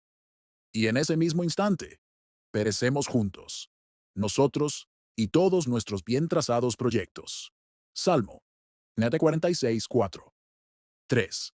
Si el mundo es tan vano, qué locura extrema y prodigiosa es tomar tantos esfuerzos para asegurar sus pobres y perecederos intereses, como los que serían suficientes para asegurar el cielo y la gloria eterna, si estuvieran dispuestos de esa manera. Juan 6:27. Trabajad, no por el pan que perece, sino por el pan que a vida eterna permanece. Trabajamos por el pan que perece, y perecemos con él en la boca. En esto se emplean nuestros corazones, nuestras manos, nuestras fuerzas y nuestro tiempo, mientras que las grandes cosas de la eternidad son tan completamente descuidadas por nosotros, como si no fueran de nuestra incumbencia. Si fuéramos tan laboriosos en nuestro llamado cristiano, como lo somos comúnmente en nuestros llamados mundanos, la salvación no estaría en nuestras manos sin obrar.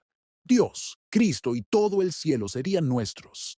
Nadie dudaría, al ver a los hombres tan serios y solícitos con los asuntos triviales de este mundo, que se preocupan mucho más por nimiedades que por realidades eternas.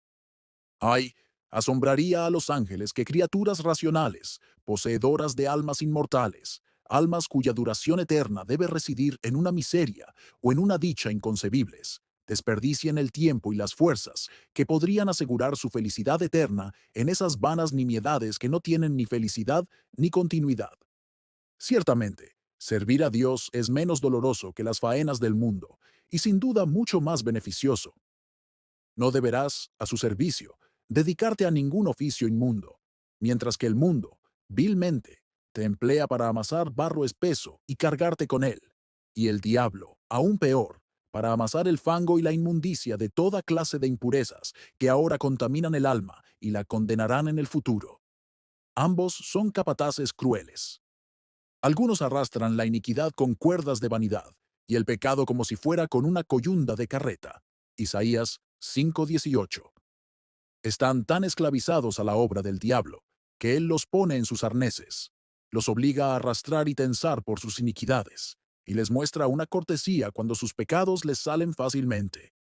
Los hace trabajar y sudar, llevando leña a su propio fuego, y avivando esas llamas que los quemarán para siempre. Ya que entonces debes esforzarte tanto, ya sea por el pecado o por la vanidad, ¿por qué no te persuadirás a invertirlo en lo que es sustancialmente bueno y eternamente bueno? Dios no te exige más trabajo, sino solo otro, y las muchas cosas por las que Marta se preocupaba, la religión y la santidad las reducen a una sola cosa necesaria, la cual, aunque conlleva muchos deberes particulares, sin embargo, por su uniformidad y subordinación a sí misma, es menos distractora y engorrosa. Las ruedas de un reloj se mueven y hacen clic con la misma rapidez, tanto cuando fallan como cuando funcionan correctamente, y, si se ajustan correctamente al principio, la misma actividad del resorte que antes hacía que su movimiento fuera irregular lo mantendrá. Así es aquí. La misma actividad y laboriosidad que pecaminosamente empleas en pos del mundo, te procuraría el cielo y la gloria, si así se dirigiera. Tus preocupaciones, tus artimañas, tus esfuerzos, no necesitan ser mayores que ahora, solo que lo que antes gastabas en el mundo, resérvalo ahora para el cielo. Y qué infinitamente razonable es esto. Ciertamente, son muy necios quienes buscan la vanidad tan cara como la felicidad, y dan tanto por la aflicción como por la alegría eterna. Catcher 4. Si las cosas de este mundo son tan vanas, entonces, qué inexcusable locura es separarnos de la paz o de la pureza de nuestras conciencias por ellas. Y sin embargo, ¿qué es más común? Si los hombres pueden obtener algo del mundo a costa de un pecado, creen haber hecho un trato lucrativo. Por lo tanto, esta es la tentación más frecuente del diablo. Cuando atacó a nuestro Salvador en el desierto, su último ataque fue: todo esto te daré, si postrado me adoras. Mateo 4:9. Y cuando esta agresión no logró abrir una brecha, se retira, desesperando del éxito. Y esta es la tentación habitual con la que ataca a otros. Judas llega con su ¿qué me darás? Mateo 26 Hanyae, y vende a Cristo y su propia conciencia por la insignificante suma de 30 piezas. No exige más que el precio común de un esclavo por el Señor de la vida y la gloria, y cree que su trato es tan bueno que se entrega al diablo para siempre. Esta es la raíz misma de toda esa injusticia, rapiña, opresión y violencia que se encuentra entre los hombres. Esta es la raíz misma de toda esa injusticia, rapiña, opresión y violencia que se encuentra entre los hombres. Todos se esfuerzan, luchan y forcejean para arrebatarles más de esta vana tierra, y pierden el cielo y ganan el infierno en la lucha. Esto es lo que impulsa a los hombres a cambiar de rumbo con tanta frecuencia, para poder navegar ante cualquier viento que sople. Si los tiempos se tornan turbulentos y tempestuosos, y deben abandonar sus ganancias o su piedad, esto los persuade a naufragar en la fe y la buena conciencia. solo para poder resistir en este mundo, aunque se hundan en el infierno en el más allá. ¡Qué deplorable locura es esta! Cuando tu conciencia se inquieta con el tormentoso recuerdo de tus pecados pasados, ¿de qué te servirán todas tus riquezas mal habidas? Entonces, con extremo horror, mirarás todos tus tesoros de maldad, cuando la conciencia te diga que no solo los has atesorado, sino que también has acumulado ira para el día de la ira. 5. Qué locura tan insensata es comprar un mundo vano y fugaz, con la pérdida de nuestras preciosas almas eternas. Así dice nuestro Salvador en Mateo 16:26. ¿De qué le sirve al hombre ganar el mundo entero y perder su alma? ¿O qué dará el hombre a cambio de su alma? Oh, piensen en los grandes perdedores que deben ser quienes pierden su alma para ganar este pobre mundo, y al final deben perder también el mundo, junto con sus almas. Esto es lo que condena a los hombres. Prefieren los placeres, los honores, las ganancias y las miserables nimiedades de este mundo a sus preciosas e inmortales almas, que valen más que 10.000 mundos. ¿Qué es esto sino una estupidez tan grasa como la de los antiguos paganos, convertir a un vil gusano en su dios y sacrificarle un buey, o a un monstruo en su dios y sacrificarle un hombre?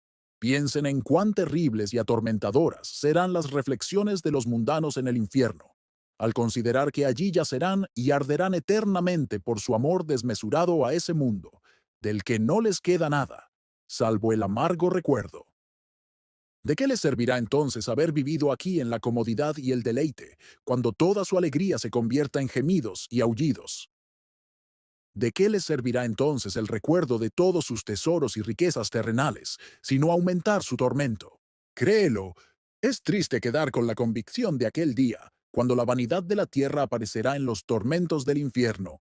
Convenced, pues, que así como habéis renunciado al mundo con todas sus pompas y vanidades al entregar vuestros nombres al cristianismo, debéis renunciar también a él en vuestras vidas. Habitualmente, en todo momento, despreocupándoos de él y viviendo por encima de él. Liberaos de vuestros placeres temporales cuando Dios os los pida, es decir, cuando no podáis conservarlos sin herir vuestras conciencias y poner en peligro vuestras almas. Uso 3.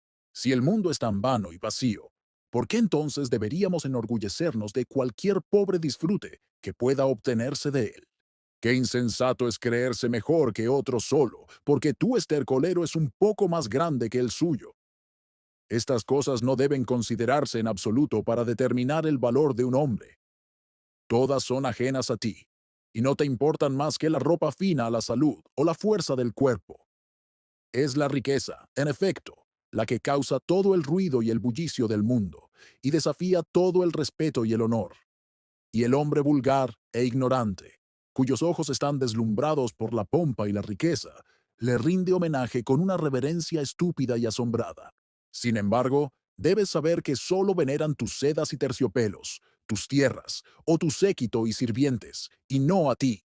Y si piensas lo contrario, eres tan justamente ridículo como aquel burro mítico que se enorgulleció cuando el pueblo se postró ante él, adorándolo, no a él, sino al ídolo que llevaba.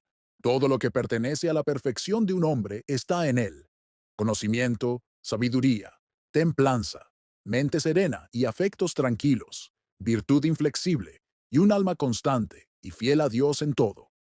Denme a alguien que pueda mantenerse firme e inquebrantable sobre su propia base cuando el mundo entero se tambalea, que sepa lo que es justo y honesto, y se atreva a hacerlo, que sea dueño de sus propias pasiones y desdeñe ser esclavo de las ajenas. Alguien así, en su pobreza y harapos, es mucho mejor que esos hombres alegres y vanidosos que deben toda su sabiduría y virtud a sus alquileres, y cuyos inquilinos y administradores les aportan los ingresos anuales de su reputación. Pero, entonces, supongamos que esta excelente persona está dotada de la gracia divina y del verdadero temor y amor de Dios, y esto lo exaltará por encima de los más altos y más grandes de los demás hombres, tanto como ellos mismos están por encima de las más viles de las bestias. Salomón nos dice, en Proverbios 10:20, que el corazón del malvado es de poco valor. No tiene precio ni valor. ¿Y se valorarán sus bienes si su corazón no lo tiene? En efecto, nada nos hace ricos como hombres, sino la sabiduría y la virtud, ni como cristianos, sino la piedad y la santidad. Y en estas, que son las únicas riquezas verdaderas y sustanciales, el cristiano más pobre puede contemplar con desprecio toda la pompa del mundo. Si se invierten millones de oro, ingresos ilimitados, vastos territorios, coronas y cetros, un cristiano pobre y despreciable opone a su único Dios contra todo esto y lo empobrece. Uso 4. Si el mundo y todos los placeres que en él se disfrutan son tan vanos, esto debería fortalecernos contra el temor a la muerte, que no puede privarnos de nada, excepto de lo que es vano y vejatorio. La vida no es más que un cúmulo de asuntos, un gran enjambre de ocupaciones que tienen más aguijón que miel. Si somos grandes, no somos más que colmenas de preocupaciones. Si somos honorables, nos elevamos por encima de los demás para ser los más curtidos por el clima. Un alto cargo en este mundo no hace más que cobijar las preocupaciones ajenas bajo nuestras alas, y adoptamos las penas ajenas como un miserable complemento a las nuestras. Si nuestra situación es pobre y humilde, así como nos expone al desprecio y a las ofensas, también nos obliga a rescatarnos de las presiones de la pobreza con nuestro propio sudor y trabajo. Esas pocas cosas necesarias para una cómoda subsistencia en el mundo, sin embargo, nos costarán preocupaciones y trabajo, un corazón dolorido y una mano cansada. Y esto convierte nuestro pan en piedras y nuestros peces en escorpiones. Si tenemos demasiados asuntos en el mundo, nuestros llamados se convierten en una carga o una tentación. Si no tenemos trabajo, nos convertimos en una carga para nosotros mismos y para los demás. Dios ha escrito vanidad y aflicción sobre cada condición. Y si su providencia no nos crea problemas, nuestra propia necedad sí. Así, el hombre se ha convertido en esclavo y esclavo del mundo, del cual Dios lo ha hecho Señor. ¿Por qué, entonces, ha de ser tan terrible la muerte, que solo viene para aliviarnos de nuestra carga, para secarnos el sudor de la frente y darnos un profundo descanso de todas nuestras labores en el lecho de la tumba? Allí, como dice Job, los cansados descansan.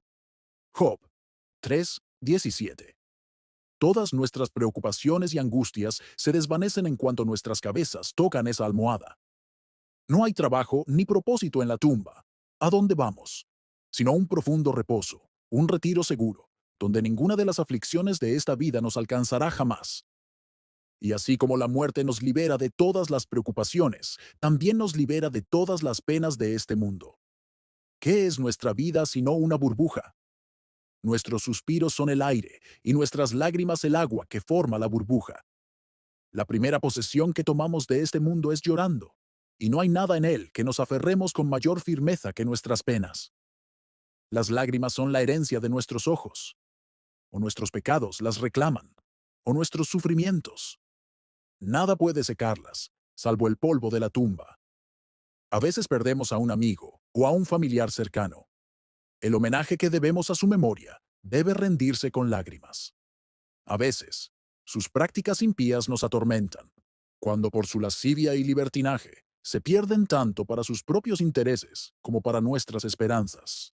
A veces, la compasión por los sufrimientos ajenos nos conmueve con un tierno dolor, y como si no tuviéramos bastante dolor surgido de nuestras propias penas, pedimos ayuda extranjera para aumentarla. Y muchas veces, enfermedades tediosas y prolongadas nos consumen. Dolores agobiantes nos atormentan y torturan, que serían mucho más intolerables si no fuera porque aceleran la muerte que pone fin a todas las miserias del cristiano.